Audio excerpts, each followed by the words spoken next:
नमस्कार। Upendra Nath Raina Facebook live पर मैं पुनः आपके समक्ष उपस्थित हूँ अपना आज का कार्यक्रम लेकर।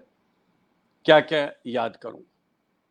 आपको विदित है कि इस कार्यक्रम में हम किसी विशेष अतिथि को आमंत्रित करते हैं जिनका अपने क्षेत्र में विशेष योगदान रहता है।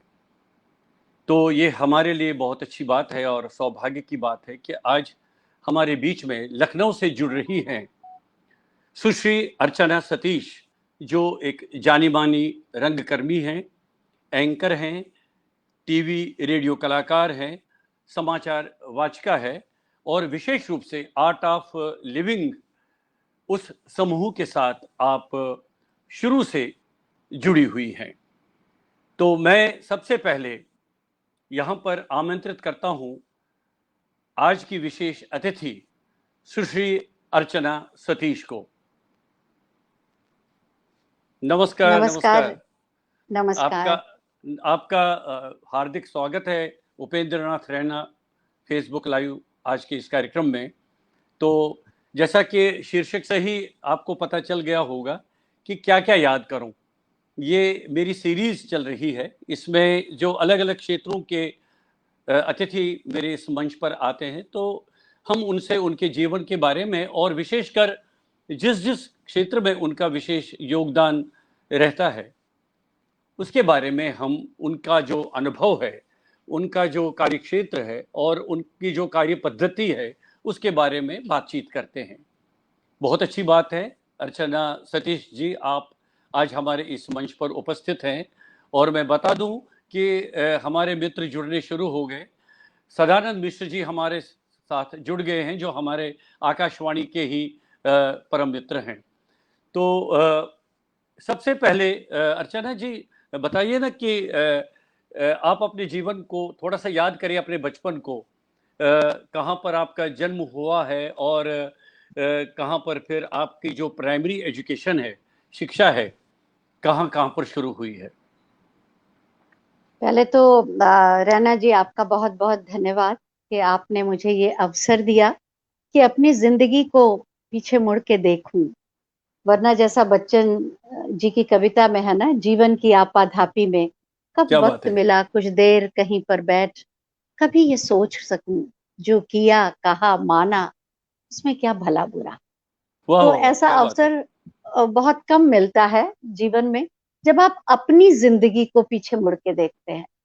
और आपने तो जिस कालखंड की बात की, बचपन की, शायद जीवन में उससे सुंदरतम कुछ नहीं होता।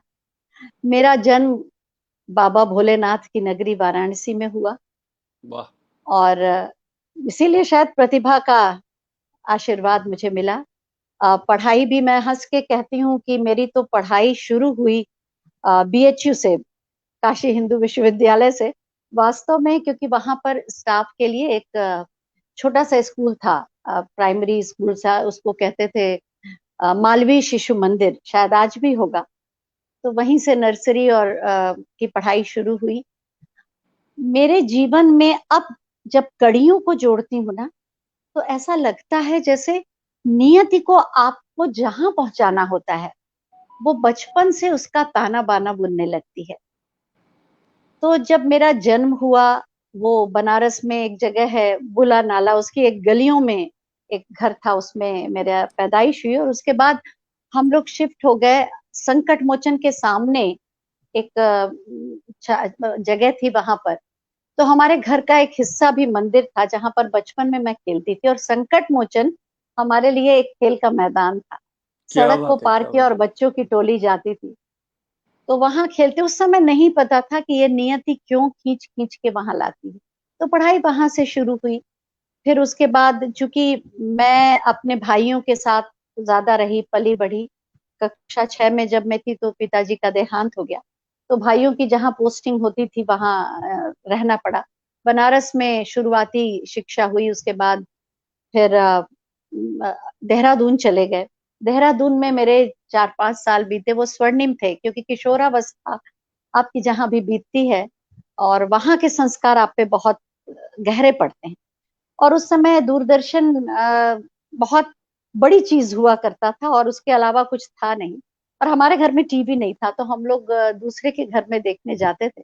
और तब मुझे याद है कि साधना श्रीवास्तव आती थी, और उसके हम सब बहुत दीवाने थे। तो जी जी, मैं ऐसे दूरदर्शन ही दूरदर्शन हंसी, पर आती थी वो। जी जी। जी जी जी, तो मैं हंसी मजाक में स्कूल में शायद 9th में पढ़ती होंगी या 10th में, मैं कहती थी एक दिन मैं दूरदर्शन में समाचार पढ़ूंगी, मैं दूरदर्शन में बोलूंगी। लेकिन ये किशोरावस्था का एक मजाक खास परिहास में की गई बात थी। और मैं जब क्लास में रीडिंग भी करती थी तो इस ढंग से करती थी कि जैसे मैं दूरदर्शन में पढ़ रही हूँ। फिर अच्छा वहां से अच्छा। फिर ग्रेजुएशन फिर बनारस में आना हुआ। फिर भैया की पोस्टिंग हो गई, फिर बनारस में बसंत कन्या महाविद्यालय, बीकेएम जो कहते हैं, वहां पर मैं पढ़ी। और फिर अग्रसेन महाविद्यालय, वहां से मैंने ग्रेजुएशन की। और उसके बाद वही मेरे जो पति हैं उनसे मुलाकात हुई, शादी हुई। शादी भले ही लखनऊ में हुई, लेकिन वो वहां पोस्टेड थे आकाशवाणी में। और उसके बाद अ, लखनऊ इनका ट्रांसफर हुआ तो मैं आ गई।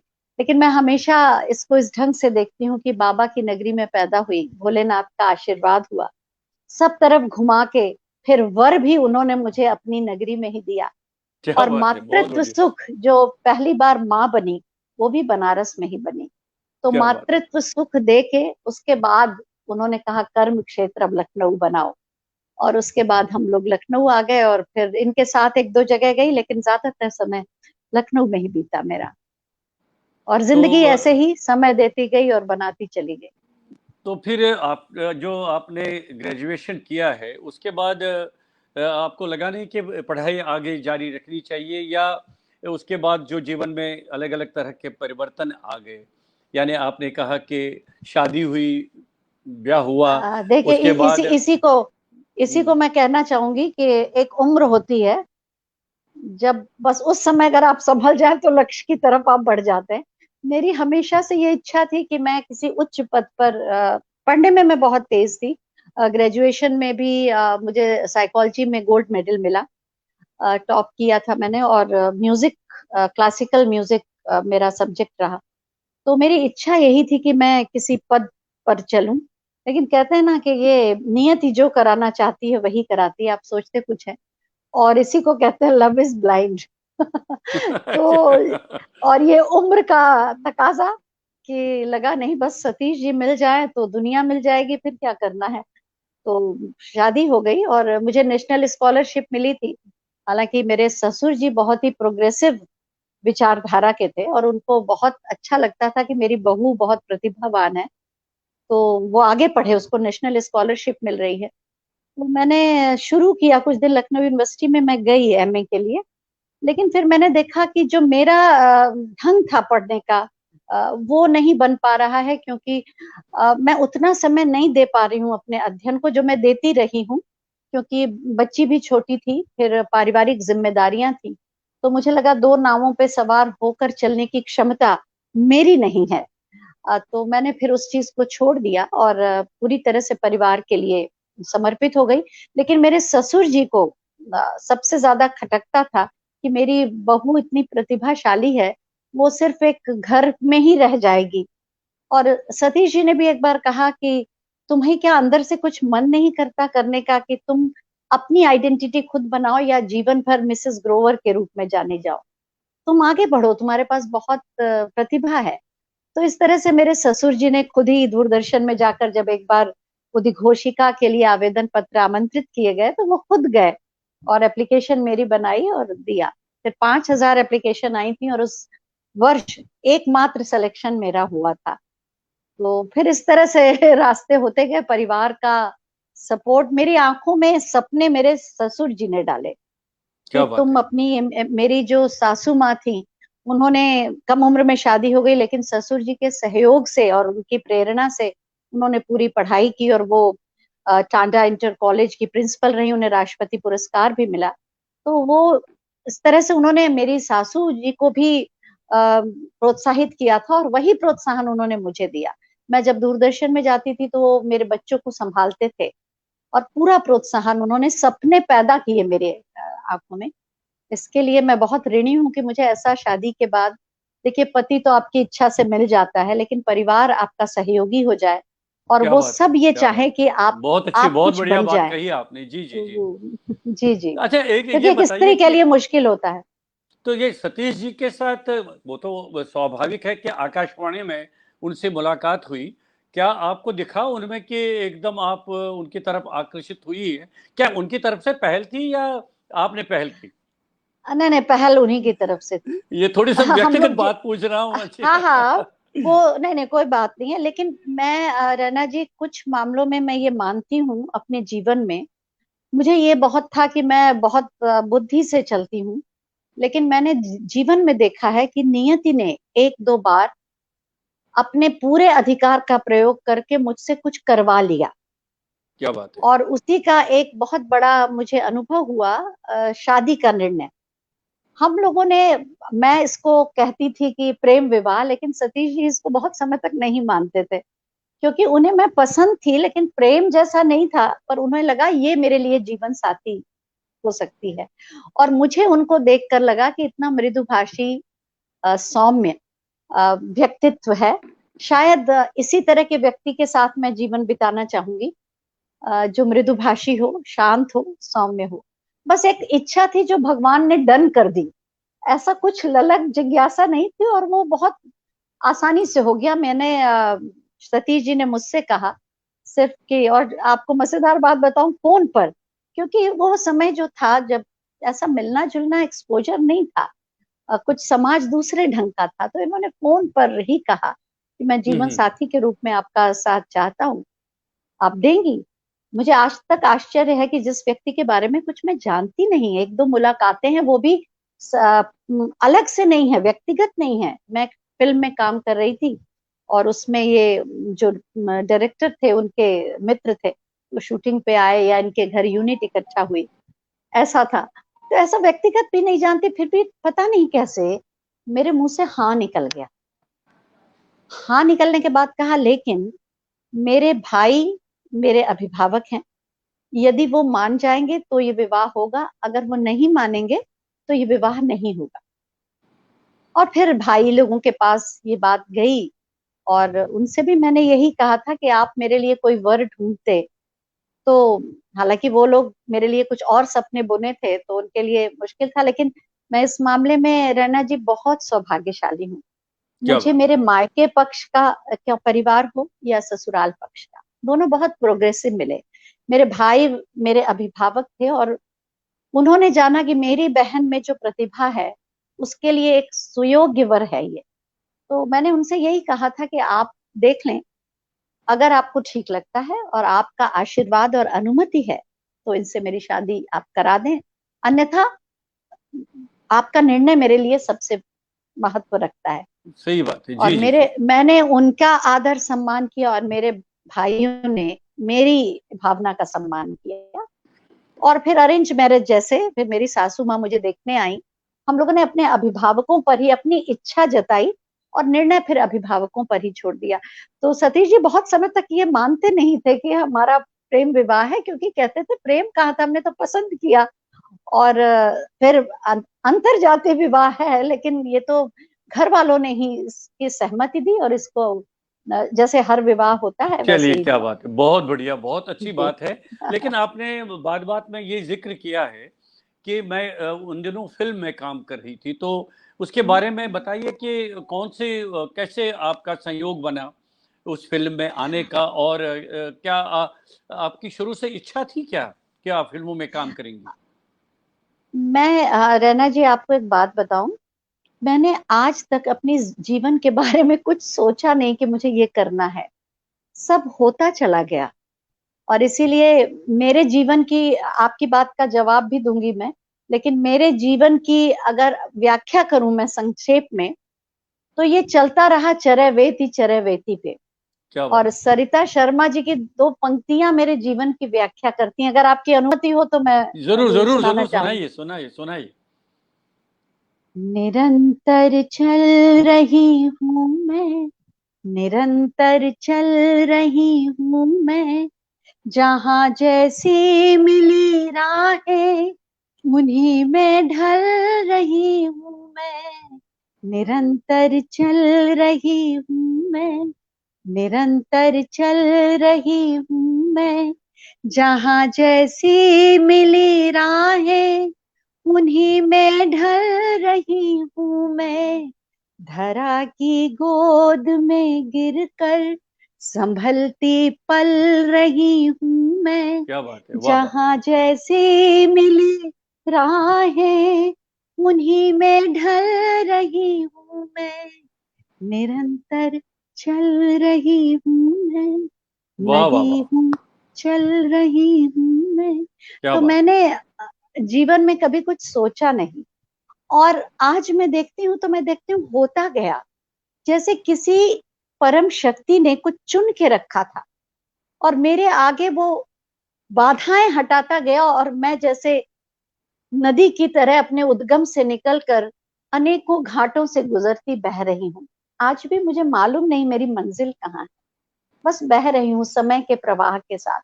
तो जैसे मैंने आपको बचपन बताया कि मैं पढ़ती थी, तो मैं ऐसे मजाक में कहती थी मैं कभी दूरदर्शन में पढ़ूंगी, समाचार पढ़ूंगी, ऐसे दूरदर्शन से जुड़ी। नृत्य, संगीत, अभिनय, साहित्य, काव्य, ये सब के संस्कार शुरू से थे। मेरी माँ से मुझे मिले, पिता से मिले मुझे। क्या बात है। बचपन में मेरी माँ पढ़ती थी, हमारे यहाँ कल्याण पत्रिका आती थी, जी आती तो थी, जी जी ओशो जी, बहुत। ओशो की किताब बहुत मिलती थी। माँ आनंदमयी की वो शिष्या थी, और बाद में उन्होंने बताया कि मेरा जन्म भी उनके आशीर्वाद से हुआ। तो मुझे जीवन की कड़ियों को जोड़ने में बहुत आसानी मिली, क्योंकि मेरी बहन की मृत्यु हो गई थी अचानक, मुझसे बहुत बड़ी थी, और ओहो। मेरी माँ ने अपने गुरु के आगे जाके ये रोई कि मेरी बेटी को आपके रहते कैसे छीन लिया काल ने, आप मेरी बेटी वापस करिए।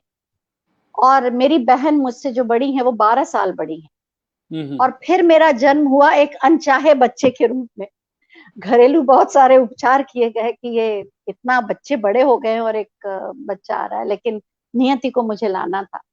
तो वो राम किंकर जी के प्रवचन सुनती थी, माँ आनंदमयी के आश्रम में जाती थी, नाटकों में उनका रुचि थी, वो गाती अच्छा थी, सितार बजाती थी, और भरतनाट्यम सीखा था उन्होंने। तो वो सारे संस्कार मुझे, जो कि मेरे पिता चूंकि एकदम राज परिवार से थे, राजपूत, तो रूढ़िवादी, तो उनकी सारी प्रतिभा अंदर ही रह गई थी। वो शायद सारे बीज मुझ में आ गए। ध्यान करती थी, वो पूजा पाठ तो नहीं करती थी, लेकिन दीक्षा आनंदमयी माता से ली थी, तो ध्यान करती थी। तो इस तरह से मेरे अंदर, तो स्कूल कॉलेज में थिएटर और कल्चरल प्रोग्राम किए, और एक अभिज्ञान शाकुंतलम स्टेज पे प्ले भी किया, नागरी नाटक मंडली में हुआ था। तो ये सब करते करते ऐसे ही किसी ने ऑफर किया, तो एक बार एक थकन पिक्चर थी, वो रिलीज नहीं हम्म। हुई, उसमें मैंने एस एन राव साहब की, उसमें मैंने काम किया। फिर ऐसे ही लोगों से बात फैलती गई, तो एक कदम और, एक छोटी फिल्म थी, फिल्म डिवीजन के लिए बनी थी, तो उसमें मैंने रोल निभाया था हीरोइन का। और सतीश जी के मित्र थे वो, हालांकि अब तो बहुत मशहूर स्किन डॉक्टर हैं वो लखनऊ में ही, तो वो मेडिकल कॉलेज में थे, उन्होंने बनाई, जी तो जी। उसमें मैंने पार्टिसिपेट किया था। तब इनसे मुलाकात हुई थी, और बड़ी मजेदार फिल्मी स्टाइल की रैना साहब मुलाकात है। अ, बनारस के रेलवे स्टेशन पर प्लेटफॉर्म नंबर 1 और काशी विश्वनाथ एक्सप्रेस से, यहाँ से यूनिट दूरदर्शन की टेक्निकल गई थी, उसको लेने के लिए हम लोग का मीटिंग स्पॉट यही था। सतीश जी अपने मित्र के साथ वहां उपस्थित थे, टीम को लेने आए थे, और मुझे भी वहीं पहुंचना था, वहीं से हम लोग शूटिंग के लिए जाते। तो इस तरह से नियति ने किस किस तरह से मिलाया, और फिर बाद में भी फिल्में और धारावाहिक किए, काफी समय तक चलता रहा। बॉम्बे से भी बहुत ऑफर आए थे जब मैंने थकन किया था, तो लेकिन तब मैंने पढ़ाई को प्राथमिकता दी कि मुझे पढ़ना है। अभी वही बात, दो नावों में सवार होने की क्षमता शायद नहीं थी उस समय, ध्येय कुछ और था। तो इस तरह से होता गया, फिर दूरदर्शन आया, दूरदर्शन के बाद धारावाहिक आए, फिर मज़ाहिर रहीम जो बहुत सुविख्यात फिल्म निर्देशक हैं, उन्होंने नवाब बूचा बनाई जी लखनऊ जी जी। आकर, तो उसमें मुझे उनके साथ काम करने को मिला, और वो बार बार कहते रहे कि तुम कहाँ लखनऊ में बर्बाद कर रही हो अपना टैलेंट। तो वो उन्होंने जब प्रीमियर हुआ तो ये बात भी कही थी कि मैंने सिर्फ मीना कुमारी को बिना ग्लिसरीन के रोते देखा है, और मैंने अर्चना को देखा है कि वो कितने हम्म। भी रिटेक्स हों वो रोती है फूट फूट के। तो लेकिन फिर जीवन और जिम्मेदारियां थी, तो ये विवेक मेरे अंदर था कि जो मूलभूत जिम्मेदारी है पहले उसको निभाना है। शादी की है, बच्चे हैं, तो उनके प्रति मेरी जिम्मेदारी है। उसके साथ जो चल सकता है वो चले, तो उसके साथ टीवी चलता रहा, फिर समाचार वाचिका हो गए, और फिर वहीं से उसी पहचान ने एंकरिंग शुरू कराई स्टेज पर। फिर धीरे धीरे वो सिलसिला बढ़ता गया। अब टीवी में हूँ, लेकिन अब प्रधानमंत्री, मुख्यमंत्री और ये सारे कार्यक्रम, चाहे कल्चरल हो, अब तो पॉलिटिकल बहुत इवेंट्स होते हैं, पहले कल्चरल ज्यादा होते थे, जी तो जी वो जी। सब। AR रहमान का भी शो मैंने एंकरिंग की है, तो वो मेरे लिए बहुत ही वैसा अच्छा मौका था। इस तरह से बड़े बड़े स्टार्स सबकी एंकरिंग की। और अब तो वो कम हो गया, लेकिन अब पॉलिटिकल इवेंट्स इतने होते हैं तो वो करते हैं, तो बस ऐसे ही चलता जा रहा है। नहीं नहीं, अर्चना जी, बीच में मैं ये जानना चाहूँगा आपसे कि सतीश जी चूंकि आकाशवाणी दूरदर्शन में थे, और मैं ही जानता हूँ कि एक कार्यक्रम अधिशासी के रूप में और उसके बाद उसके ऊपर वाले अधिकारी के रूप में कितना आपाधापी रहती, कितना काम रहता है, चाहे दूरदर्शन हो या आकाशवाणी हो। तो इधर आपका भी जो जिस तरह से आप अपनी गतिविधियां बता रही हैं, पर्याप्त व्यस्त रही होंगी। तो जी। कैसे मतलब परिवार में जो देखे ना, कहते हैं ना कि एक परिवार जो पति पत्नी है, साइकिल के दो पहिए हैं, तो दोनों पहिए हम्म, जब चलेंगे तो तब साइकिल ठीक तरह से चलेगी, उस पर जो सवार जी। है तब वो चलेगा। तो कैसे सामंजस्य बिठा पाए आप? खास करके देखिए, आप भी कलाकार थी और सतीश जी भी इसी इसी लाइन में थे, तो कैसे ये आप सामंजस्य बिठा पाए? इसमें ऐसे तो दिक्कत नहीं आई, क्योंकि परिवार का बहुत सहयोग था। अ, जब बच्चों को छोड़ के जाने की बात होती थी तो मेरी माँ आ जाती थी या मेरी सासू माँ आ जाती थी। मेरी माँ का बहुत योगदान रहा बचपन में। वो, अगर वो सहयोगी ना होती और वो पूरे घर को देख लेती थी, और मैं तब बाहर जाती थी, और फिर मेरे घर के जो सहयोगी थे वो बहुत अच्छे मिले, वो घर की तरह जिम्मेदारियों को संभाला, और सतीश जी की प्रेरणा और सहयोग हमेशा रहा। तो परिवार का सहयोग रहा तो सामंजस्य अपने आप हो गया। मेरा ये मानना है, कोई भी महिला अगर कुछ करना चाहती है तो अगर उसको परिवार का सहयोग मिले और परिवार उससे जो अपेक्षाएं रखता है उसकी पूर्ति वो करती रहे, तो मेरे ख्याल से कोई दिक्कत नहीं आती। सिर्फ अपने बारे में ही ना सोचे, अपने घर के और लोगों के सपनों के साथ साथ अपने सपनों को भी लेके चले, क्या बात है, बहुत तो अच्छी बात सामंजस्य है। जी अपने जी आप हो जाता है। जी जी जी। और इस जी बीच जी। में बच्चे भी आ गए तो उनका भी आपको जिम्मेदारी बड़ी होगी, उनके साथ जी भी जी। उनका पढ़ाई लिखाई। और अच्छा, जी जब जी। जब सतीश जी लखनऊ से बाहर किसी केंद्र पर जब उनका ट्रांसफर होता था, तो जैसा आपने कहा कि चूंकि आपका क्षेत्र वही लखनऊ या बनारस यही आसपास था, तो क्या हम्म। आप उनके साथ आपकी यात्रा रहती थी, या आप लखनऊ में फिर अपना कार्य करती रही? नहीं, अंबिकापुर में इनकी पोस्टिंग हुई, तब हम लोग गए थे, क्योंकि वो डिफिकल्ट स्टेशन था, तो हम लोग साथ गए थे, 2 साल रहे। उसके बाद बच्चे तब बहुत छोटे थे, तो आसानी से उनको कर सकते थे, लेकिन धीरे धीरे बच्चे बड़े होने लगे और बच्चों के अच्छे स्कूल में फिर ये लखनऊ आके एडमिशन हुआ, अच्छे स्कूल में रहे, तो फिर ये बाहर जाते रहे और मैं लखनऊ में ही रही। उस समय बच्चे जब छोटे थे तो इतनी व्यस्तता नहीं थी, तब दूरदर्शन प्रमुख रूप से था, तो उसकी ड्यूटीज होती थी थोड़े समय के लिए। बच्चे जब बड़े हो गए तब व्यस्तताएं ज्यादा, मैंने कार्यक्रम लेने शुरू किए। जब बच्चे आत्मनिर्भर हो गए कि अपने हिसाब से पढ़ रहे हैं, उसके पहले तो उतना ज्यादा मैं व्यस्तता नहीं कार्यक्रमों को लेती थी, उतना व्यस्त नहीं थी। तो मैं फिर लखनऊ में ही रही, हम लोग आते जाते थे। अभी थोड़े दिन जब छुट्टियां होती थी बच्चों की, तो दिल्ली भी रहे, ये पटना रहे, तो मैं जाती थी और फिर हम लोग आ जाते थे। कठिन समय था, आसान नहीं होता है। कहते हैं ना, जिंदगी में जब जो साथ पास होता है ना, उसकी अहमियत तब नहीं पता चलती, जब वो दूर जाता है तब पता चलती है। तब पता और चलता छोटे है। बच्चे जी जी। हों छोटे बच्चों के साथ अकेले रहना, तो और बाहर का काम भी करना, कई बार होता था कि मैं शूटिंग से या किसी कार्यक्रम से रात को 8:30 बजे लौटी, 8:45 बजे, तब हमारे पास गाड़ी भी नहीं थी, पब्लिक ट्रांसपोर्ट यूज करते थे। तो बच्ची ने कहा कि कल क्राफ्ट में ये सामान मंगाया है, एकदम थके हुए आए हैं, लेकिन कोई और सहयोग नहीं है, फिर से निकले कि वो दुकानें बंद ना हो जाए, ऐसे बहुत छोटे छोटे। तो मुझे अभी याद आ रहा है रैना जी कि एक बार दिल्ली में हम लोग रहे, और गर्मी की छुट्टियों में इनके साथ तो 2 महीने का समय था। और उसके बाद हम वापस आ रहे थे, तो ट्रेन से आ रहे थे और ये छोड़ने आए थे। और बड़ा खराब लग रहा था कि फिर से अकेले जूझना है जिंदगी से मुझे, क्योंकि इन्होंने भी बहुत सहयोग दिया और उन्होंने कहा यहाँ एक तुम्हारा कार्य क्षेत्र है, बार बार जगह शिफ्ट करोगी तो हर जगह शून्य से शुरू करना पड़ेगा, और यहाँ क्या पर एक बात, तुम्हारी जी जी। व्यवस्था हो गई। तो व्यक्तित्व के विकास को इन्होंने महत्व दिया। और मैं इस मामले में बहुत सौभाग्यशाली हूँ रैना जी, कि मैं और सतीश जी, हमने एक दूसरे के ऊपर अपनी सपनों को, अपनी आकांक्षाओं को, अपनी पसंद नापसंद को कभी थोपा नहीं। हम रेल की पटरियों की तरह समानांतर चलते रहे, क्या बात है, क्या लेकिन बात है, कभी बहुत अच्छी एक बात है। दूसरे को बदलने की कोशिश नहीं की। दूसरे की ग्रोथ से, दूसरे के सपने सच हों, वो अपनी ढंग से अपने जीवन को जी पा रहा है, इसमें दूसरा खुश होता रहा, और उसके रास्ते में कभी बाधा नहीं खड़ी की। और इसमें सतीश जी का बहुत बड़ा योगदान है। वो चाहते तो वीटो यूज कर सकते थे कि मैं अकेले क्यों रहूं, ये खाना आपने बहुत बनाऊं सही और कहा, रहूं। जी जी। लेकिन उन्होंने कभी भी, उन्होंने मेरे सपनों को महत्व दिया, और सारी असुविधाओं को हंसते हंसते मुस्कुराते हुए झेलते रहे, और कभी शिकायत नहीं की कि तुम मेरे साथ क्यों नहीं रहे। ये बहुत बड़ी बात है।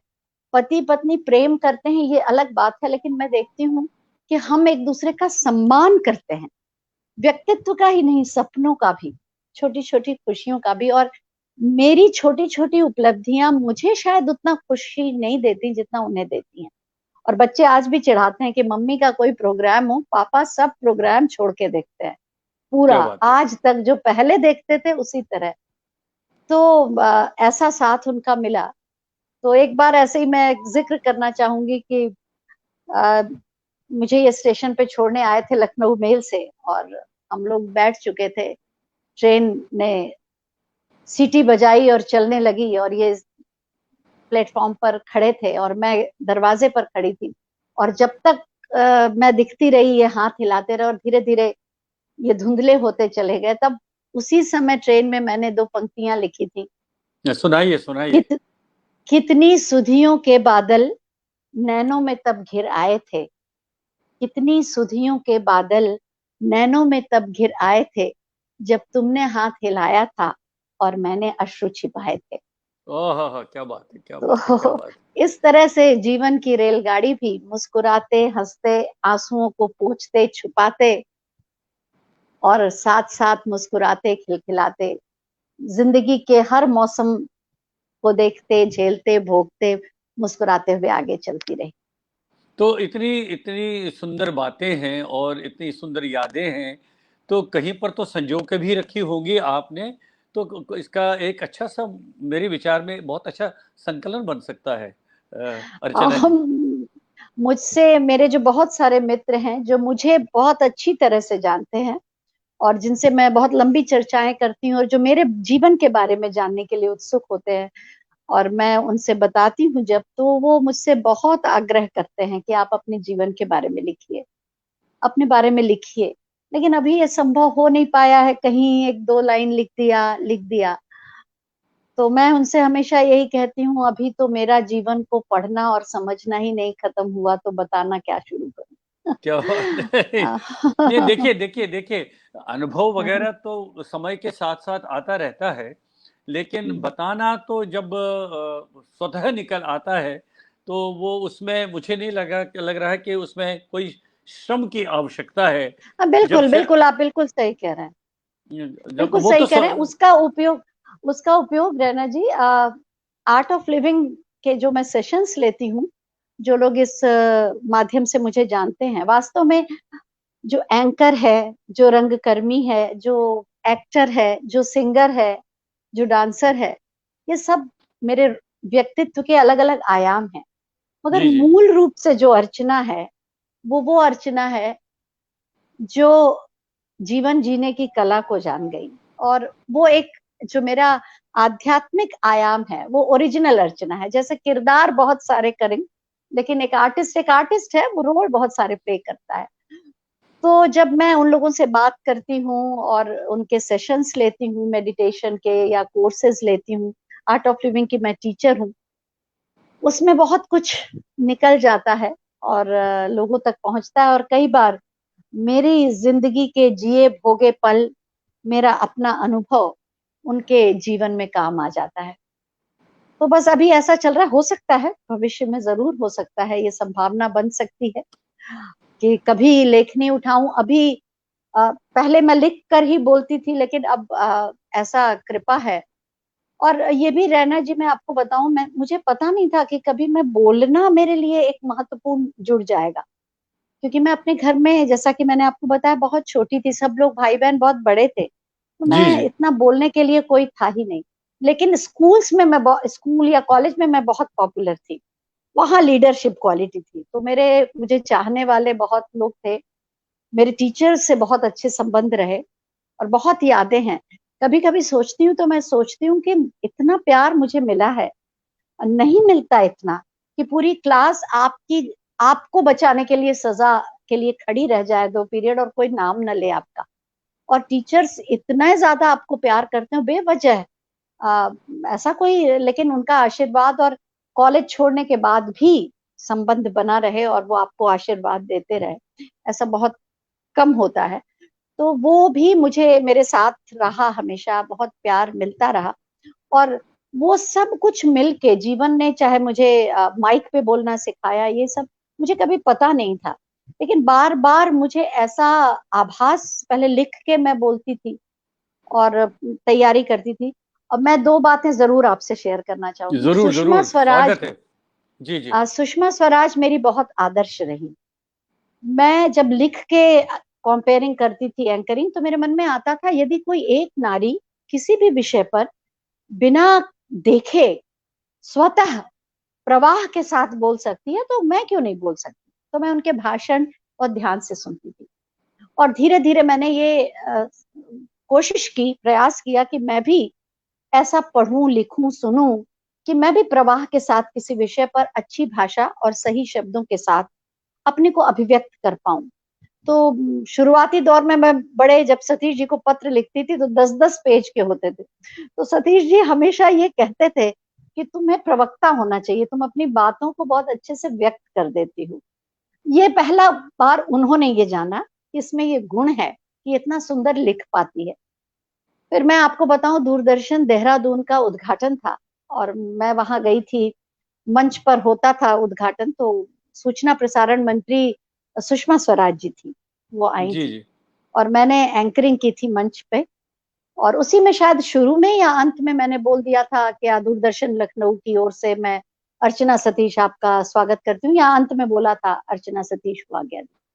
प्रोग्राम खत्म हो गया तो मेरे पास बैक स्टेज में एक व्यक्ति आए कि वो मंत्री जी आपको बुला रही हैं। और जब मैं, मुझे लगा मुझसे कुछ गलती हो गई है क्या कि मंत्री मुझे बुलाए, सुषमा जी।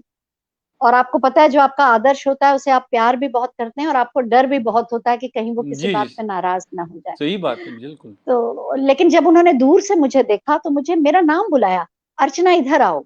तो मुझे बहुत सुखद आश्चर्य हुआ कि एक बार मैंने अपना नाम लिया और इन्होंने मेरा नाम से मुझे पुकारा। जब मैं गई तो उन्होंने कहा, तुमने बहुत अच्छा बोला और बहुत अच्छी तरह तुम बोलती हो, तुम्हें सरस्वती का वरदान है, क्या बात। ऐसा उन्होंने कहा। और मैंने उनके चरण छुए, मेरी आंखें भीग गईं। मेरे लिए बहुत अनमोल पल था कि जिसको आप आदर्श मानते हो उसका आशीर्वाद आपको मिल जाए। और इसी तरह तुम बोला करो, तुम बहुत अच्छा बोलती हो, ऐसा उन्होंने आशीर्वाद दिया, सिर पे हाथ रखा। वो मेरे लिए बहुत अनमोल पल था। माननीय अटल जी वक्ता जाने जाते हैं क्या और बात है, उनके बहुत कई कार्यक्रम जब वो प्रधानमंत्री थे मैंने किए। या हालांकि पहली बार लखनऊ में आकाशवाणी का राष्ट्रीय पुरस्कार समारोह भी हुआ था, उसमें भी मैंने एंकरिंग। और ऐसे ही एक कार्यक्रम में, जब कार्यक्रम खत्म हुआ और मैं पोडियम के पास ही थी और अटल जी ने मुझे बुलाया और मुझे कहा कि अरे तुम्हें बहुत अच्छा बोलती हो, ये सब कहाँ से मेरे बारे में इतना तुम्हें पता है। वो भी जानते थे कि मैं पढ़ के ही जाना होगा, मैंने तब गूगल बाबा नहीं थे लेकिन है। पढ़ा था और बोला, तो उन्होंने भी प्रशंसा की। तीसरा एक आपको बताऊं मैं, अ, मेरे जो गुरुदेव हैं परम पूज्य श्री श्री रविशंकर जी, उन्होंने जब मैं एक फॉलोअर के रूप में जुड़ी थी और एक बार एक कार्यक्रम में उन्होंने मुझे बोलते हुए सुना। तब उन्होंने मुझे बुलाया अपने पास और बहुत प्यार दिया और सिर पे हाथ रख के कहा कि तुझे सरस्वती का वरदान है, क्या तू बात है। वाणी से बहुत कुछ करेगी। और एक बहुत सुंदर शब्द बोला उन्होंने, तू तू वाणी से यज्ञ किया कर, वाह वाह वाह वाणी वाह, से क्या बात है। यज्ञ। क्या तो बात है, क्या मैं ये बात है, बात बहुत समझ अच्छी। नहीं पाई थी क्योंकि मैं जी तब जी सिर्फ प्रोफेशनल थी। जी जी जी। वाणी से यज्ञ मैं नहीं समझ पाई थी।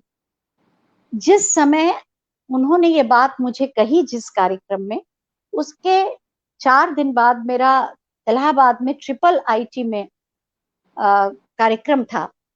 जी जी और वहां पर मुरली मनोहर जोशी जी तब मानव संसाधन मंत्री थे, और विष्णुकांत शास्त्री जी जो अब नहीं रहे, वो गवर्नर थे, जी जी राज्यपाल थे उत्तर प्रदेश के। जी जी जी। वो दोनों लगाए थे और मैं मंच संचालन कर रही थी। तभी आंधी तूफान बहुत आ गया और मैंने मंच संचालन में देखा, खुले में था पहले, और मैंने देखा कि एक गेरुआ वस्त्रधारी साधु बैठे हुए हैं जो सुन रहे हैं। बस मैंने ऐसे ही देखा और फिर वहां तूफान आ गया और पूरा हमें शिफ्ट करना पड़ा, हुआ तुरंत ऑडिटोरियम में जाना है। तो पंडाल वंडाल गिर गया, केओस हो गया पूरा, और उसके बाद हम लोग पंडाल में गए और उसके ऑडिटोरियम में गए और उसके बाद मंच संचालन हुआ। और जब मंच संचालन खत्म करके मैं कॉरिडोर में वापस जा रही थी तो वो साधु मेरे पास आए। उनकी ये बात मैं कभी भूलूंगी नहीं, रैना साहब। क्या उन्होंने बात। मुझे एक बात कही, बोले बेटा, तुम्हारी वाणी में सरस्वती है और वाह तुम वाह। बहुत अच्छा बोलती हो, लेकिन कभी इसका अभिमान मत करना, क्योंकि ये तुम्हारा किया नहीं है, ये किसी की कृपा है जो तुमसे बुलवाती है। ये कृपा बोलती है, ये तुम नहीं बोलती। क्या बात है, वो क्या बात बात है, जो बहुत उन्होंने कही, और उसी के जस्ट पहले मेरे गुरुदेव ने कहा कि तू वाणी से यज्ञ किया कर, तो मुझे समझ में आया कि अरे, ये कई बार मुझे एहसास हुआ था कि मैंने जो सोचा भी नहीं होता वो भी मेरे मुख से निकलता है, और कोई बोलता है मेरे अंदर से, वो मैं सुनती हूँ, जो मैंने सोचा भी नहीं वो भी प्रवाह के साथ निकलता है। तो ये कृपा है सिंपल ऊपर वाले की। इसीलिए जब कोई उपलब्धि होती है तो मुझे उपलब्धि ऐसा नहीं लगता, क्योंकि मैंने कुछ प्रयास नहीं किया। करना मेरे हाथ में है, मैं करती हूँ, लेकिन होता मेरे हाथ में नहीं है। होने में उसकी कृपा है कि वो कुछ बुलवा देता है। अच्छा, वो जो मेरा एंकरिंग कर करके जो आत्मविश्वास आया लाखों लोगों के सामने, और जब विश्व सांस्कृतिक महोत्सव आर्ट ऑफ लिविंग का दिल्ली में हुआ था कुछ वर्षों पूर्व, 7 जी जी। एकड़ में स्टेज बना था और 45 लाख लोग आए थे, और उसमें 3 दिन मैंने एंकरिंग की थी क्या बात है। जी जी। और इतने लोगों के सामने।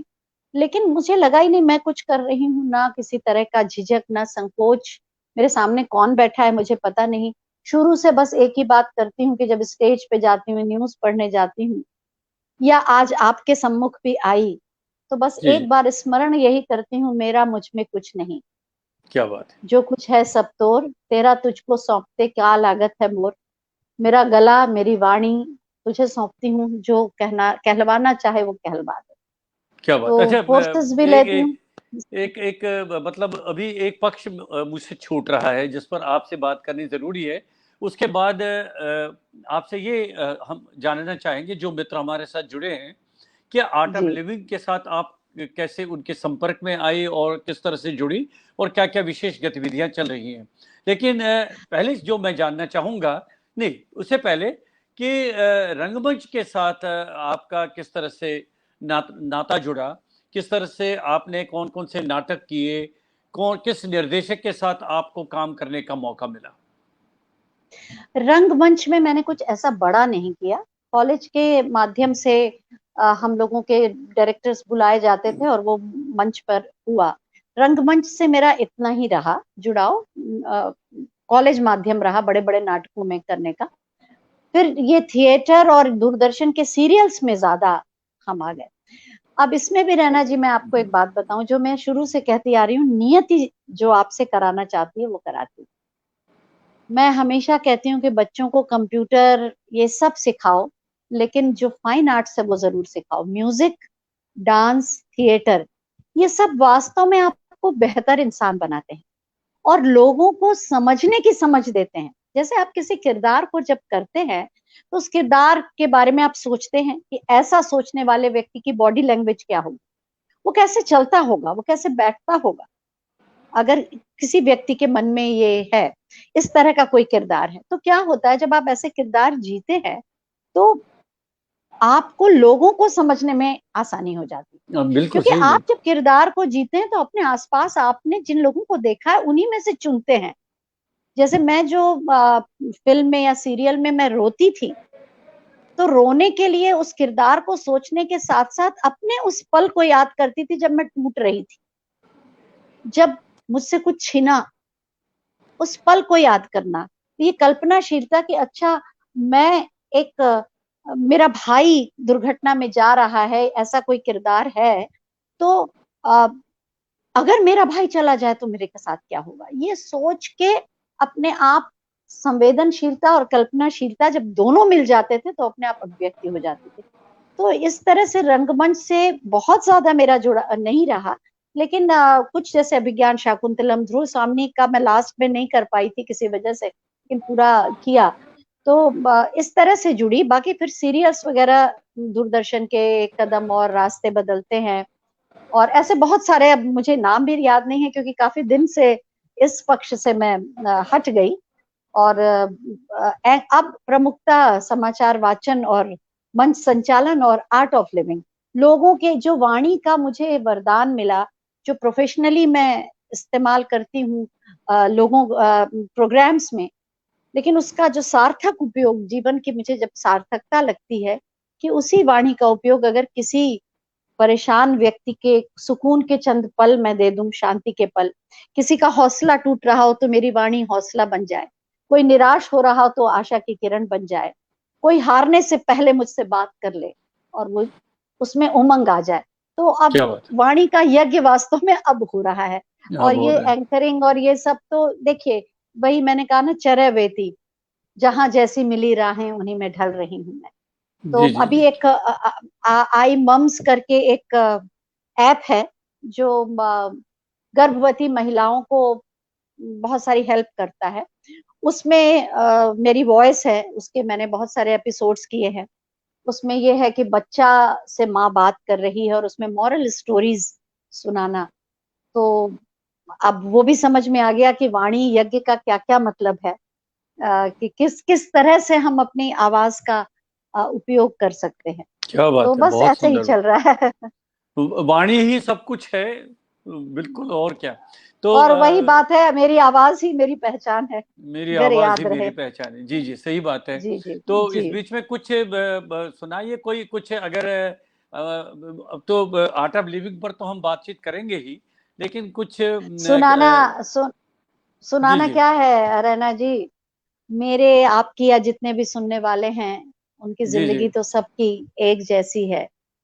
कुछ पाकर खोना है, कुछ खोकर पाना है, जीवन का मतलब तो आना और जाना है, दो पल के जीवन से एक उम्र चुरानी है, जिंदगी और कुछ भी नहीं, तेरी मेरी कहानी वाह है, वाह वाह, क्या एक बात प्यार का नगमा है, मौजों की रवानी है, जिंदगी और कुछ भी नहीं, तेरी मेरी कहानी है। वाह है। वाह वाह, बहुत खूबसूरत, बहुत बढ़िया। सबका बहुत बढ़िया। जीवन एक जैसा। और इससे एक जुड़ी एक बात और बताना चाहूंगी। जी जी जी, स्वागत है। संतोष आनंद जी ने ये गीत लिखा है जो बहुत मेरा बहुत प्रिय गीत है। बहुत बढ़िया गीत और लिखा है, बहुत शानदार। हाँ, जी और जी। जब अभी स्वस्थ भी नहीं है वो, लेकिन जब उनको यश भारती सम्मान मिला तो जब वो मंच पर आए तो मैंने ये गीत गाया और इतने भाव विहल हो गए कि उन्होंने बाद में मुझे बुला के मेरा हाथ पकड़ के रोने लगे।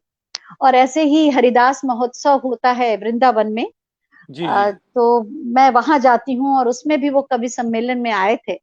और जब मैंने ये गीत गाकर उन्हें पुकारा मंच पर, तो इतने भाव विवल हो गए कि मेरा हाथ पकड़कर बहुत देर तक रोते रहे और मेरे आंखों से भी अश्रुधारा बहती रही। कहते हैं ना कि वो जो एक गाना है ना, सिर्फ एहसास है ये, रूह से महसूस करो, प्यार को प्यार ही रहने दो, कोई नाम न दो।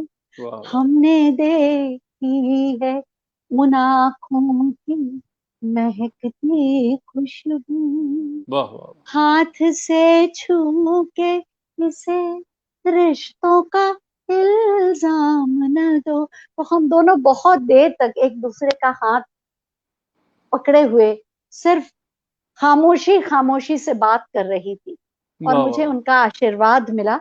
ऐसे सचमुच आप देखिए ना, कितना सौभाग्य है जो मेरा प्रिय गीत, उसको लिखने वाला गीतकार, उसकी मौजूदगी में मुझे ईश्वर ने गाने की ये सामर्थ्य दी है। अगर न दी होती तो गा भी नहीं सकते थे, और गाया उसके सामने, और उनका इतना आशीर्वाद, मतलब सिर पे कांपते हाथों से वो हाथ फेरते जा रहे थे और रोते जा रहे थे। तो ये इस गाने के साथ एक ये छोटी सी बात भी जुड़ी हुई है, तो इसलिए जी जी। याद आया जिक्र का। संगीत तो वास्तव में जीवन में घुला मिला है, और ये कृपा है जिनको वो गाने का सामर्थ्य दे देता है, उन्हें परमात्मा एक बहुत बड़ा संबल दे देता है, वाह वाह साहित्य का में रस दे देता है, और गाने का दे देता है तो बहुत बड़ा पल दे देता है। वाह वाह। और फिर और ध्यान जो करते हैं अपने से जुड़े होते हैं, फिर यही फिल्मी गाने एक नई फिलॉसफी, एक नया जीवन का अर्थ दे देते हैं, है ना। और सबके अर्थ, और वास्तव में एक शायर, चाहे गुलजार साहब हो, संतोष आनंद जी हो, मजरू सुल्तानपुरी हो, जानिसार अख्तर हो, जो भी जितने शायर आए जिन्होंने लिखा, वास्तव में वो अंदर से तो वही थे जिन्होंने जिंदगी को समझा, क्योंकि जिंदगी को जिए बिना और समझे बिना कोई अमृता प्रीतम भी नहीं हो सकता, कोई लिख ही नहीं सकता। क्या बात है, क्या लिखने के बात लिए है। आपने क्या पढ़ा है और क्या सुना है, कैसी भाषा का साथ आपको मिला है, वैसी ही भाषा आप लिखेंगे भी और बोलेंगे। इसलिए मैं एंकर्स को जो आजकल के हैं ये कहती हूँ कि ग्लैमर से प्रभावित मत हो, अपनी नींव को मजबूत करो। आपको पढ़ना पड़ेगा, आपको सुनना पड़ेगा जैसी भाषा आप जानते हैं, और सजग और संवेदनशील रहना पड़ेगा, तब प्रवाह आएगा। जब तक जिंदगी को आप समझेंगे नहीं, तब तक आपको कहने की क्षमता क्या होगी। और आपके अंदर का वो बच्चा जो सबको अपना मानता है, जो पल पल को जीता है, वो उस अपने अंदर के बच्चे को जो खिलखिला कर ठहाका मारकर हंसता है, एक पल में रोता है और दूसरे ही पल हंसने लगता है, क्या बात है, माँ क्या से बात है। लड़ता भी है, गुस्सा भी होता है, और माँ को से ही लिपट के सोता भी है। ऐसे मन को, बच्चे वाले इस मन को अगर आपने मार दिया अपने अंदर, तो जिंदगी का मजा आप ले नहीं पाएंगे। नहीं ले पाए, तो सही एक बात है। बहुत प्यारी दो लाइनें याद आ रही हैं, आप कहें तो सुना दूं। जरूर सुनाए, सुनाइए सुनाइए। प्रोग्राम में तो बहुत रोचकता आ रही है, और हमारे हमारे बहुत सारे मित्र जुड़ गए हैं, बहुत सारे मित्र जुड़ गए। बाद में आप कमेंट्स जब देखेंगे ना, तो देखिए, मैं तो साथ साथ में इस स्क्रीन पे डिस्प्ले भी कर रहा हूँ, लेकिन आप जी जी। बोलते रहिए। बहुत अच्छा, बहुत अच्छा जी। जिंदगी की जो लोग सुन रहे हैं, उनको बस एक संदेश देना चाहती हूँ।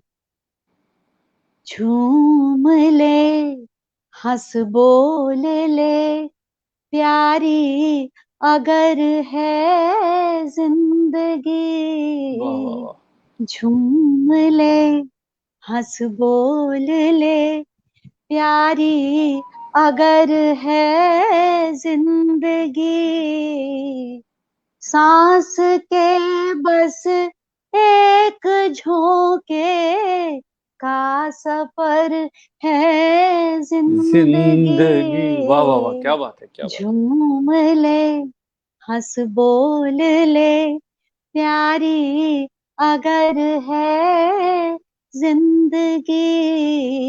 और एक बहुत गहरी बात कहना चाहूंगी, जी।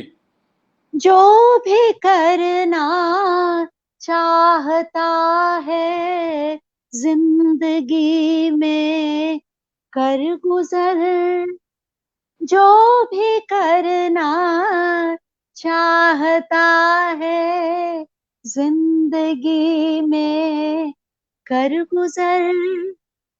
इस लाइन पर आपकी तवज्जो चाहूंगी। जरूर, स्वागत है, क्या आपका स्वागत है। पता, क्या पता बरसों की है या लम्हा भर है वाह वाह वाह जिंदगी। वाह, क्या बात, क्या क्या बात। पता बरसों की है या लम्हा भर है जिंदगी।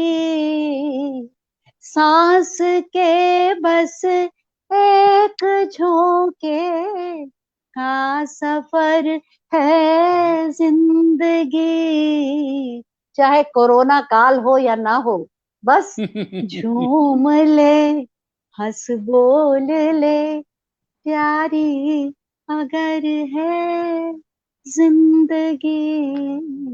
वाह वाह वाह, संगीत तो मेरी सांस सांस में घुला है। बहुत बढ़िया, बहुत गीत अच्छा, बहुत आते अच्छा। जाते हैं। तो आप बीच बीच में जो आप इसमें ये थोड़ा सा और मिश्री घोल लेते हैं ना, इससे कार्यक्रम बहुत रोचक बनता जा रहा है। हमारे मित्र इतने सारे जुड़ रहे हैं। अब जी, आप ये इस तरह की बातचीत तो हम चलाते करते रहेंगे। अच्छा, ये बताइए कि आर्ट ऑफ लिविंग के साथ कैसे आपका जुड़ना हुआ?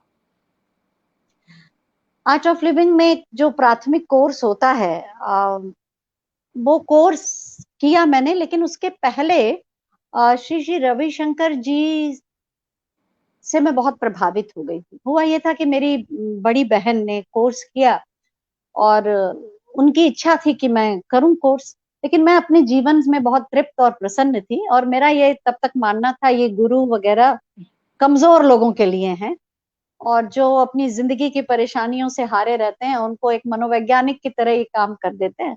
और मेरे जीवन में कोई कष्ट नहीं, तो मुझे गुरु की और ऐसे कोर्सेज की कोई जरूरत नहीं। मैं अपना दुख कागज पे निकाल लेती हूँ, अपना उमंग नाच के व्यक्त कर देती हूँ, और कभी अपनी चिंताओं को गीतों में बहा देती हूँ। मेरे पास बहुत सारे साधन हैं, तो मुझे किसी की जरूरत नहीं। लेकिन फिर भी मेरी बहन, बड़ी बहन का बहुत आग्रह था, तो मैं उनके पास, मेरी भाभी के पास एक कैसेट था, उनका ऑडियो कैसेट, गुरुदेव का, श्री श्री रविशंकर जी का। तो मैं वो ले आई थी, शिव और मीनाक्षी। और मैं घर में एक्सरसाइज कर रही थी साइकिलिंग की, और मैंने इंटरटेनमेंट के लिए वो उनका कैसेट लगा दिया। लेकिन पता नहीं क्या हुआ कि उनकी दो चार लाइनें जब उनकी आवाज आई, तो मैं रैना जी आपको बताऊं कि अजीब से वाइब्रेशन होने लगे मुझे, और मुझे ऐसा लगा कि मैं ट्रांस में जा रही हूँ। उनका ऑडियो कैसेट चलता जा रहा था, और मेरे लिए साइकिलिंग करना मुश्किल हो गया। मुझे लगा मेरी आंखें बंद हो रही हैं और मैं जैसे कोलैप्स कर रही हूँ, कुछ हो रहा है मुझे। और मैं साइकिल से उतर के लेट गई, और लेटने के बाद मैं कहाँ गई मुझे पता नहीं, कैसेट कब खत्म हो गया। तो ये मेरे लिए बड़ा अचंभित करने वाला रोमांचकारी अनुभव था। तो मुझे लगा इस व्यक्ति में क्या बात है, इसकी आवाज ने मुझे ऐसा क्यों कराया। मैं इस आदमी को जानती भी नहीं। तो मैं, जो उनकी शॉप थी जहाँ पे बहुत सारे ऑडियो कैसेट थे उनके, वो सब ले आई और मैंने सुनना शुरू किया। जब सुनना शुरू किया तो हर बार उनकी आवाज मेरे कानों से पता नहीं मेरे दिल के किस तार को छूती थी और मुझे शून्य में ले जाती। तो मेरे अंदर एक जिज्ञासा हुई कि जिस व्यक्ति की आवाज मेरे अंदर इतना कुछ कर रही है, और वो बार बार जिस सुदर्शन क्रिया का जिक्र करता है, कहते हैं क्या वो, बात। तो मैं उसका अनुभव करूं। अभी तो आवाज के जरिए मेरी उनसे पहचान है, अब जरा वो जिस बारे में कहते हैं उनके ज्ञान को भी देख लूं। लेकिन संशय था, मन में डाउट था, बस जस्ट देखना है, जानने के लिए उत्सुकता, किसी पथ पे नहीं जाना है। एक चीज आपको मैं पहले से फिर से एक बार अपनी ही बात को दोहराना चाहूंगी कि नियति जो कराना चाहती है उसके बीज आप में बचपन से डालती है। तो मुझे बचपन से पूजा करने में आनंद आता था, मुझे बचपन से सूर्य को जल चढ़ाने में आनंद आता था। मेरे घर के लोग इसको मेरा एक ड्रामा मानते थे, क्योंकि घर वाले लोग इस चीज के लॉजिकल माइंड वाले सारे लोग थे। तो माँ भी चूंकि ध्यान करती थी, जप करती थी, मैं पूजा पाठ नहीं, लेकिन एक संस्कार देने के लिए अगरबत्ती जला दिया नहाने के बाद, बस इतना था। लेकिन मैं काफी काफी देर खड़ी रहती थी और आंतरिक संवाद करती थी एक काल्पनिक भगवान से, और सूर्य को जल चढ़ा के उससे भी बात करना, ये मुझे अच्छा लगता था। और मुझे ध्यान वगैरह कुछ, ओशो की किताबें मुझे शुरू से बहुत प्रभावित करती थी। तो घर में आती थी और चर्चा भी आध्यात्म और जीवन की होती थी। तो वो मुझे हमेशा से आनंदित करते रहते थे और अंदर बीज थे। मुझे पता नहीं था कि क्या कैसे ध्यान किया जाता है। तो मैं कुछ गाने जैसे इतनी शक्ति हमें देना दाता, वो गाना लगा के ध्यान करती थी। कभी इंस्ट्रूमेंटल म्यूजिक लगा के आंख बंद करके बैठती थी, मगर मुझे आंख बंद करके बैठने में रस आता, और मेरे पास कोई उपालंब, कोई साधन नहीं था कि मैं कैसे करूं। तो जब ये मौका मिला तो मैंने कहा शायद मुझे इस रास्ते में मदद मिलेगी। तो मैंने बिना किसी अपेक्षा के और बिना किसी समस्या के समाधान के लिए बस एक जानना है, और मेरी बड़ी बहन बहुत पीछे पड़ी हैं, तो उनका भी आग्रह का सम्मान हो जाए इसलिए किया। लेकिन जब मैंने किया तो मेरे ऐसा नहीं कोई बहुत बड़ा दिव्य अनुभव हो गया, लेकिन देखा मैंने कि उसका अभ्यास सुदर्शन क्रिया का करने से मेरे अंदर कुछ परिवर्तन शुरू हो गए। अपनी क्या वो बात। वीकनेसेस जिनको मैं दूर नहीं कर पा रही थी, वो दूर होना शुरू हो गई अपने आप। तो अंदर से कुछ बदलने लगा। जैसे मैं बात बात पे नर्वस हो जाती थी, मेरे हाथ में पसीना आने लगता था, मुझे घबराहट होती थी अगर कोई विपरीत परिस्थिति आ जाए। तो पहली बार मुझे तब आभास हुआ कि मैं काफी दूर शॉपिंग करने गई हुई थी कहीं, और मुझे फोन आया कि मेरी बेटी का एक्सीडेंट हो गया। तो मेरा जो स्वाभाविक वर्षों से जो एक व्यवहार था कि मुझे पसीना आना चाहिए, मेरा पल्स रेट बढ़ जाना चाहिए, मेरी हथेलियां कांपनी चाहिए, मेरे हाथ पैर कांपने चाहिए, ऐसा होना चाहिए, मैंने देखा मुझे कुछ भी नहीं हो रहा है। मेरा मन अभी भी शांत है और बिल्कुल घबराहट नहीं, ना हथेलियों में पसीना। और मन सोच रहा है कि अब मुझे क्या करना है इस समय, कौन सा डॉक्टर होगा कि मैं जाके उसको दिखाऊं। और मैं क्या घर बात। भी आई तो कोई इमोशनल सीन नहीं हुआ कि अरे बेटा तुझे क्या हो गया, हाय राम क्या हो गया, ऐसा कुछ नहीं हुआ। बस बुद्धि ने बेटा चलो डॉक्टर के पास, यानी मन पर नियंत्रण होने लगा, भावना पर, और विवेक जागृत होने लगा। शांत रह के पहले निर्णय करो, कर्म करो, जी। उसके बाद जी। भावनात्मक पक्ष देखेंगे। तो मुझे बिग चेंज लगा। और तब इससे क्या हुआ, सुदर्शन क्रिया जो मैं ऐसे ही टेक्निकली कर रही थी कि करना है, कोई चीज सीखी है, तो उस पर मेरी आस्था बनी। फिर ये ऐसे जीवन के अनुभव होते गए। फिर धीरे धीरे उसके कोर्सेज, एडवांस कोर्सेज करती गई। फिर करते करते गुरुदेव ने टीचर बना दिया, कोर्सेज लेना शुरू किया। जिंदगी को समझने की क्षमता बढ़ने लगी, क्या और बात है, क्या बात है। अंदर से एक नई अर्चना जन्मने लगी। तो जैसा जैसा अनुभव आता गया वो मुझे ढालता गया। बहुत संशय थे मेरे भी गुरु के लिए लेके। गुरुदेव ने बहुत ही पहले मुझे जब पहली बार सुना था, तभी मुझे कहा था तू मेरे पास आ जा, तू कितना अच्छा बोलती है। तो मैं, मेरे दिमाग में आया ये साधु वाधु से बच के रहना चाहिए, ये मेरे पास आ जा क्यों क्या। बाद में अर्थ उसका समझ में आया। लेकिन फिर अपना समय लिया, और गुरुदेव ने भी समय दिया कि सारे डाउट कर लो, सारे संशय कर लो मुझ पर, और धैर्य पूर्वक वो टिके रहे। और मैं भी धीरे धीरे लड़खड़ाते कदम फिर से टिके। और फिर जब ध्यान एक बार गहरा होने लगा, तो फिर जीवन मेरे लिए एक प्रयोग बन गया। और मैं आपको बताना चाहूंगी कि 2010 में मुझे कैंसर हुआ। अरे राम। कैंसर होने के उस परिस्थिति का सामना भी करने में तब तक मेरे गुरु ने, मेरे परमात्मा ने, मैं अब गुरु बोलूं या प्रभु बोलूं, आप शब्दों पे मत जाइएगा, वो एक असीम सत्ता, किसे जी जी। कभी मैं गुरु कह दूंगी, किसी को प्रभु कह दूंगी, उसने मुझे पहले ही मजबूत बना दिया। ये कृपा होती है कि तूफान आएगा, मौसम बदलेगा, मौसम को बदलने से हम नहीं रोक सकते, लेकिन तुम्हें छतरी तो दे सकते हैं, कि बारिश को नहीं रोक सकते लेकिन छाता दे देंगे, रेनकोट दे देंगे तुम्हें, तुम कम से कम भीगो। तो उस परिस्थिति को मैंने बहुत पॉजिटिवली लिया। मतलब ऐसा नहीं कुछ प्रयत्न किया, लेकिन ना वो डरा पाया मुझे, क्योंकि तब तक पता चल चुका था जीवन का परम सत्य मरना है। और जब ये सत्य पता है, ध्यान जीते जी मरने की कला है।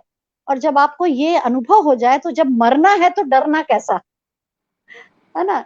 ये एक बात आ जाती है कि जब मरना है तो डरना कैसा। अच्छा तो वो सुनिए, इस बीच में फिर किसी हमारी श्रीमती जी ने लिखा है कि उनसे कहिए कि हाँ एक गीत और सुनाएं, लेकिन बीच में आपने इस बातचीत में इतनी शक्ति देना हमें दाता, उसको हाँ हाँ सुनाइए तो बहुत अच्छा लगेगा। अच्छा अच्छा, वो गाना। तो मैं एक अपनी बात को ये कंप्लीट कर ना दूं, हाँ, तो वही इस वही तरह से कंप्लीट करते। जिंदगी की, जी जी। हाँ जिंदगी की शक्ति पहले दे दी। और इस तरह से जब अब मेरा बदलना शुरू हुआ, और कैंसर के बाद मुझे लगा मेरा नया जन्म हुआ, ब्लेसिंग बन के आ गया, क्या बात। और मैं उससे आराम से निकल आई। और आज मैं कैंसर पेशेंट्स की काउंसलिंग करती हूँ। तो मुझे लगता है जीवन ने मुझे जो दिया वो मैंने प्रसाद की तरह लिया। चाहे गुड़ देता है कभी जीवन, कभी नीम दे देता है, और मैंने दोनों को प्रसाद की तरह लिया। अमृत दे दे विष दे रे, कांटों से भी प्यार, तेरे फूलों से भी प्यार, जो भी देना चाहे दे दे पालनहार, दुनिया के पालनहार। जब ये भक्ति की ये भाव जगती है कि मुझे मांगना नहीं है, तो जो देगा वो मेरे लिए प्रसाद है। क्योंकि जब ये श्रद्धा मजबूत हो जाती है कि मुझे बुरा लग सकता है, मुझे बुरा लग सकता है, लेकिन मेरा बुरा हो नहीं सकता, ये मजबूत हो जाता है, तो फिर जिंदगी कोई भी तूफान ले ले हंसते हुए निकल जाएंगे। निकल जाता है, क्या बात है। निकल जाएंगे या वो जो गाना है ना, चाहे बना दे चाहे मिटा दे, मर भी गए तो देंगे दुआएं, क्या बात है। उड़ उड़ के कहेगी खाक सनम, ये दर्द मोहब्बत सहने दो, मुझे तुमसे मोहब्बत हो गई है, मुझे पलकों के छांव में रहने। क्या बात है, क्या है बात ना? है, बहुत सुंदर। तो ये वाली बात हो जाती है। और आपकी श्रीमती जी ने कहा है, और आपका ये है कि मैं बोलूं, इस गाने से मुझे बहुत प्रेरणा मिली, तो वो गाती हूँ। इतनी शक्ति हमें देना दाता, मन का विश्वास कमजोर होना, हम चले नेक रास्ते पे, हमसे भूल कर भी कोई भूल होना, इतनी शक्ति हमें देना दाता, मन का विश्वास कमजोर होना। बस यही चीज तो मांगनी है।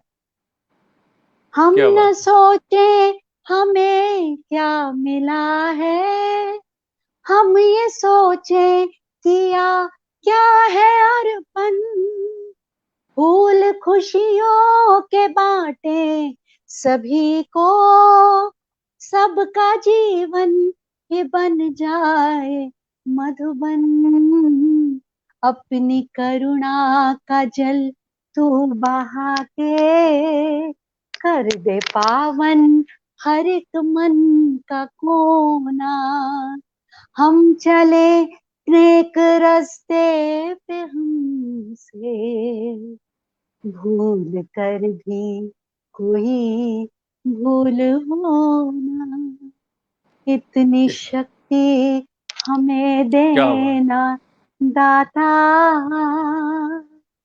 मन का विश्वास कमजोर होना। और रैना जी, मैं एक बात और कहना चाहूंगी। देखिए, ऊपर जो लोग आपके जीवन में आते हैं, जो आपका कुछ देर साथ निभाते हैं, जिंदगी भर निभाते हैं, या आपके दिल को तोड़ के चले जाते हैं, या आपके राहों में कांटे बिछाते हैं, या आपके माथे को पसीने को पोंछ के जाते हैं, या आपको सीने से लगा लेते हैं, ये सब लोग आपको ग्रो करने के लिए ही आते हैं, आपको बनाने के लिए ही आते हैं। क्या बात है, बहुत बढ़िया। और ये आपको पता हो चल जाए तो किसी से कोई शिकायत नहीं होगी। मैंने देखा इस कार्यक्रम की शुरुआत में आपने, मैं हृदय से परमात्मा को समर्पित कर रही थी, और मैंने देखा आप भी उसी को याद करके ये कार्यक्रम शुरू कर रहे थे। तो देखिए, दो एक जैसी मानसिकता वाले लोग हैं, तो इसको क्या भूलूं क्या याद करूं, ये तो फिर सत्संग ही है। जी जी जी। कुछ भूला भी याद आ रहा है, कुछ याद किया भी भूल रहे हैं, और सच में जीवन ऐसा ही तो है ना, और इसी तरह चलता है।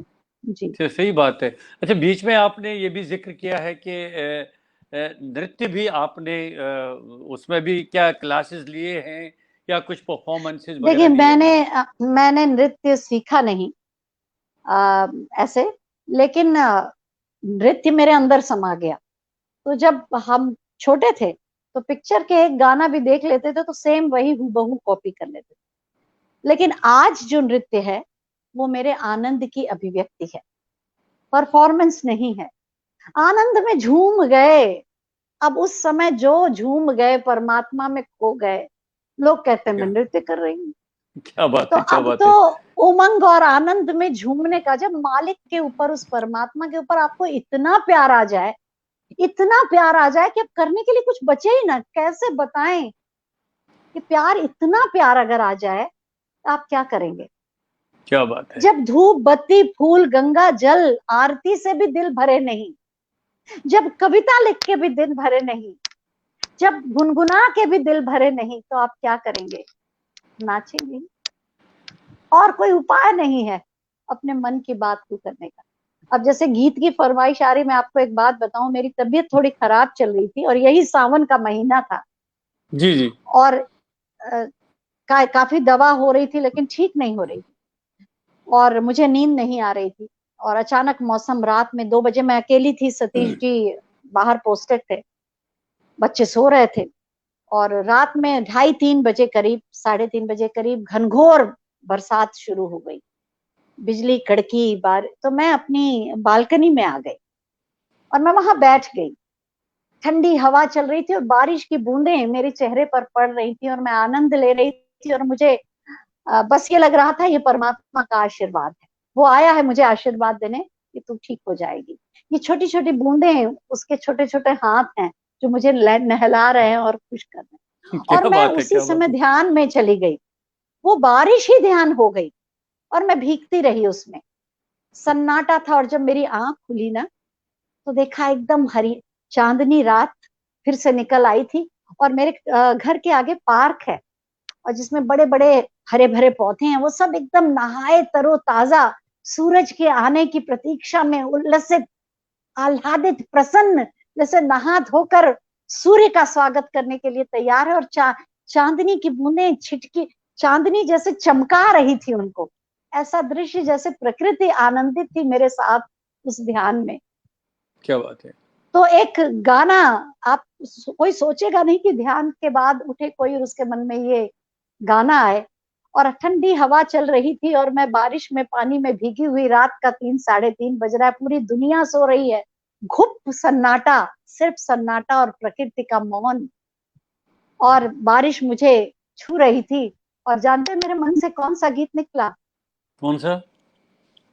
मौजवा करे क्या जाने हमको इशारा, जाना कहाँ है पूछे नदिया की धारा, मर्जी है तुम्हारी ले जाओ जिस ओर, जियरा रे झूमे ऐसे जैसे बनमाना नाचे वाह मोर, वाह वाह, क्या बात है। सावन का महीना पवन करे शोर, जियरा रे झूमे ऐसे जैसे बनमाना नाचे मोर, वाह वाह वाह वाह, क्या जियरा बात रे है। झूमे ऐसे। और उस समय ऐसी कसक, इतना प्रेम उस दिव्यता के लिए उमड़ा कि फिर मैं गुनगुनाने लगी, हमरे बलम जैसे गए हैं विदेशवा, लाई है उनके जैसे प्यार का संदेशवा।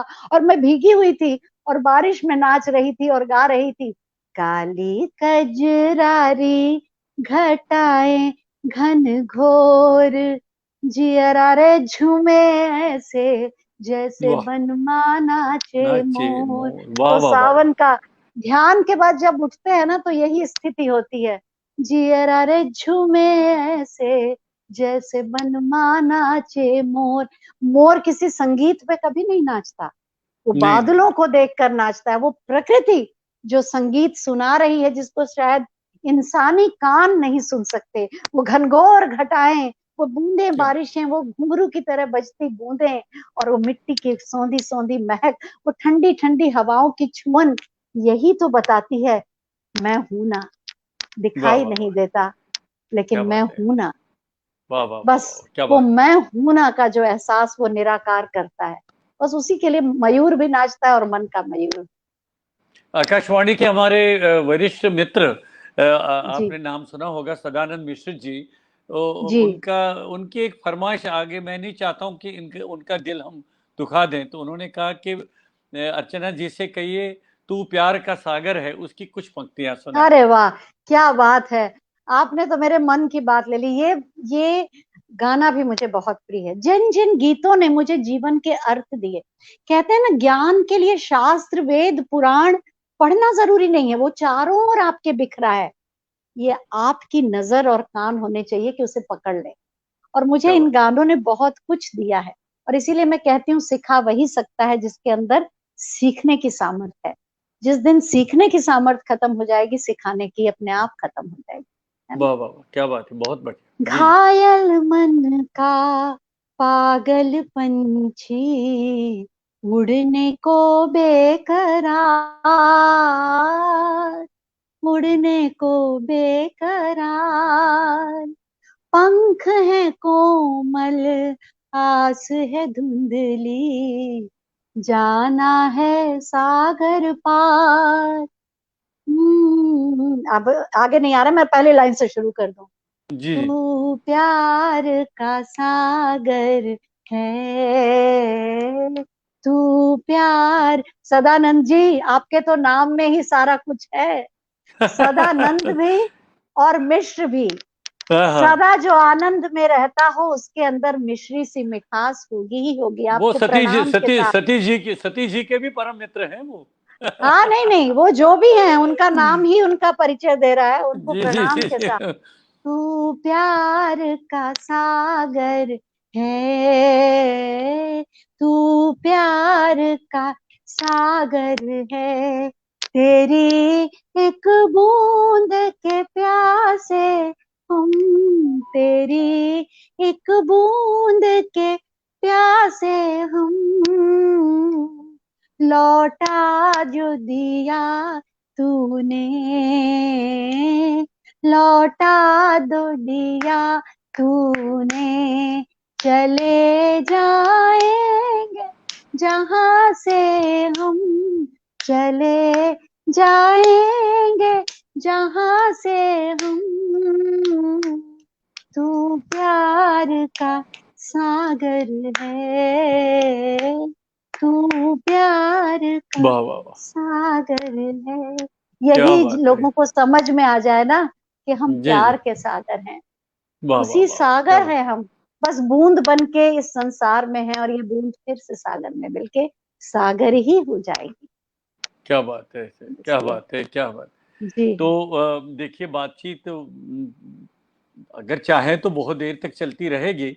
अब 1 घंटा जी। लगभग 10-11 मिनट हो गए हैं, कैसे कैसे बात पता भी नहीं चला। तो जी। अर्चना जी, आपको कुछ लग रहा है कि जो अभी कुछ अनकहा रह गया, वो भी बताइए, क्योंकि मेरा प्रोग्राम तो तभी पूरा हो पाएगा। अनकहा तो मुझे ऐसा लगता नहीं कि क्या अनकहा है। बस सबसे ये ही कहना चाहती हूँ कि ये जिंदगी बहुत प्यारी है, बहुत प्यारी है। और ये देह, मानव देह हमें मिली है ना, इसका सम्मान करें। क्या बात। खुश रहने के लिए इतना काफी है कि हमारी सांस चल रही है।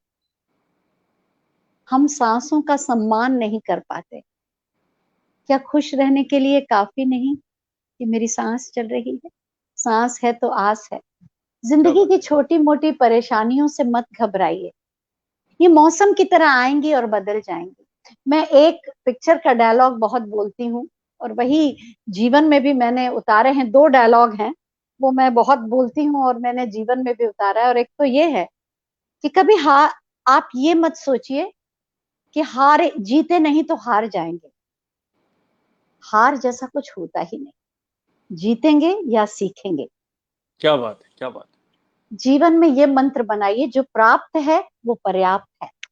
जो भी आपको प्राप्त है वो आपके लिए पर्याप्त है। वो ऊपर वाला बहुत करुणामय है, आपकी जरूरतों को पूरा करता है और करेगा। कोरोना काल ने भी बता दिया, जरूरतें बहुत कम है, इच्छाएं बहुत ज्यादा है ना। और हार जैसा कुछ नहीं होता। चुनौतियां आती हैं, मन के विपरीत भी कुछ होता है, नहीं मिलता, मन के माफिक नहीं होता। लेकिन सीखिए उससे कुछ, जीवन कुछ आपको सिखाना चाहता है। ब्लेम गेम में मत फंसिए। और मैं है। वाह वाह हमेशा वाह। कहती हूँ, जिंदगी को सीरियसली मत जिए। जिंदगी को सीरियसली जीने की जरूरत नहीं है। जिंदगी को सिंसियरली जिए, वाह वाह वाह, क्या बात है, प्रतिबद्धता के बहुत साथ बढ़िया, जिए, बहुत। कमिटमेंट के साथ जिए। उसको बोझ और गंभीर मत बनाएं। आपको यहाँ खेलने के लिए भेजा गया है, जीवन का उत्सव मनाइए। मौसम है जिंदगी के भी बदलेंगे, कभी पतझड़, कभी बहार, कभी धूप, कभी सन्नाटा, कभी शीत, कभी ताप, ऐसे ये जीवन भी है, चलेगा बदलेगा। तो हिम्मत, अपने सपनों को टूटने न दे, लगे रहें, क्योंकि ये पहला डायलॉग बोल रही हूँ, किसी चीज को भी आप शिद्दत से चाहते हैं तो पूरी कायनात जुट जाती है उसे पूरा करने में। बस अपने भीतर वो शिद्दत पैदा कीजिए किसी भी काम के लिए। और दूसरी बात मैं ये कहना चाहती हूँ, मैं सबको यही कहती हूँ, अंत में सब अच्छा होता है, अंत में सब अच्छा होता है। जीवन के लिए मैं कह रही हूँ, अंत में सब अच्छा होता है। अगर अच्छा नहीं हो रहा तो पिक्चर अभी बाकी है मेरे दोस्त। क्या बात है, क्या बात है, बहुत तो बढ़िया। जीवन में अगर मुश्किलें आ गई, समस्याओं ने घेर लिया, तो वो जीवन का अंत मत मानिए, समझ जाइए पिक्चर अभी बाकी है मेरे दोस्त। अगला एपिसोड शुरू तो होने दीजिए, क्योंकि अंत में सब अच्छा होता है। तो अर्चना जी, क्या आज के इस कार्यक्रम को मैं अभी एपिसोड और बाकी है यही समझ के यहाँ पर इसको मैं ये नहीं कहूँगा समापन करता हूँ, यहाँ पर मैं अर्धविराम दे रहा हूँ, ताकि किसी और दिन जब आपको समय मिलेगा, मैं आपसे आग्रह करता हूँ कि आप पुनः हमारे साथ जुड़िए, और जो हमारे साथ मित्र आज जुड़े वे उस दिन फिर कष्ट करेंगे आने का। उनके लिए क्या कहना चाहेंगे आप? उनके लिए बस यही कहना चाहेंगे, मुसाफिर हो तुम भी, मुसाफिर हैं हम भी, किसी मोड़ पर फिर मुलाकात होगी। क्या बात है। तो मैं आपको अर्चना सतीश जी हृदय से आभार व्यक्त करता हूं पुनः कि आपने इतना समय हमारे लिए निकाला। मुझे मालूम है आजकल आप बहुत व्यस्त हैं, और विशेषकर जो आजकल प्रधानमंत्री जी और मुख्यमंत्री जी के कार्यक्रम चल रहे हैं उसमें आप कंपेयरिंग और जो मंच संचालन आपको दिया जाता है उसके लिए आप बहुत अधिक व्यस्त रहती हैं, तो आपने उसमें से समय निकाला है। मुझे आज तक बहुत चिंता थी कि ऐसा ना हो कि कहीं से फोन आकर आपको बुलाया जाएगा, तो जो मुझे भी यही चिंता थी। जी जी, क्या आप फिर हमारे साथ नहीं जुड़ पाएंगी, लेकिन आपने जैसे कहा कि जो होना होता है वो होता रहता है, इसलिए हम पहले ही क्यों उसकी चिंता करें, क्योंकि जो परिणति आनी होनी होती है वो तो होती रहती है। तो मैं आपका हृदय से आभार व्यक्त करता हूँ। एक बात मैं कहना चाहूंगी जरूर, कि जी जितने लोग भी इस समय मुझे देख रहे हैं, इस माध्यम से सुन रहे हैं, मैं सच में हृदय से आपकी बहुत आभारी हूँ, क्योंकि समय सबसे कीमती है। और आज आपने वो मुझ पर लुटाया है, अपने जीवन के कीमती पल मुझे दिए हैं, मेरे साथ रहे हैं। भले ही मैंने आपको देखा ना हो, बहुत से लोगों को आपसे मेरा कोई परिचय ना हो, लेकिन दिल का दिल से जो रिश्ता बना है वो मैं महसूस कर सकती हूँ। आप सबकी शुभकामनाएं, आपके आशीर्वाद सब मेरे साथ हैं। मैं हृदय से आभार आप सबका व्यक्त करती हूँ कि आपने अपना समय मुझे दिया। मेरे हृदय से प्रणाम स्वीकार करें। बहुत बहुत धन्यवाद अर्चना जी। धन्यवाद। मित्रों, क्या क्या याद करूं, आज के हमारे इस कार्यक्रम की विशेष अतिथि थी अर्चना सतीश, जो एक जानी मानी रंगकर्मी है, एंकर है, समाचार वाचिका है, और आर्ट ऑफ लिविंग से सक्रिय रूप से जुड़ी हुई है। तो मुझे अब आज का यह कार्यक्रम संपन्न करने की अनुमति दीजिए। प्रणाम।